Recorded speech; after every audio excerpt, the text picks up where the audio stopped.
L'agence nigérienne de presse relève que la Banque mondiale prévoit d'injecter 530 milliards de francs CFA au financement des projets de développement au Niger. Ces fonds devront servir entre autres à faire la promotion des opportunités en faveur de la jeunesse, des femmes et d'accélérer l'inclusion financière dans les zones affectées par les conflits. Les actions en faveur de l'environnement seront également menées. Les autorités nigériennes se sont résolument engagées à y apporter des solutions idoines à travers divers projets en faveur notamment de la jeunesse qui représente près de 75% de la population et les femmes qui sont souvent confrontées à une crise multidimensionnelle caractérisée par la pauvreté, le chômage, etc. Or, tous ces projets ont un coût que le gouvernement cherche à financer en mobilisant davantage des ressources internes et externes. La subvention de la Banque mondiale qui vient à point nommé devra sans doute contribuer à mener à terme les différents projets. Il s'agit pour la Banque mondiale de poursuivre la couverture des besoins de financement liés à la fourniture d'aide d'urgence aux ménages affectés par le Covid-19 dans les lieux urbains et ruraux et renforcer les programmes adaptatifs de transfert d'argent existants. L'objectif étant d'améliorer la résilience des populations pauvres.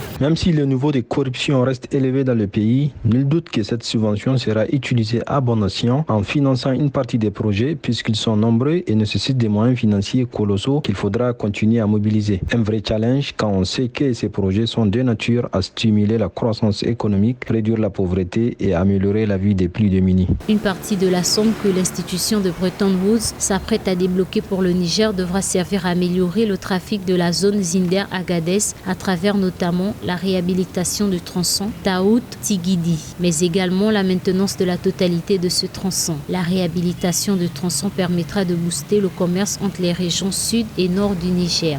Notons que cet important axe s'intègre dans la route transaérienne.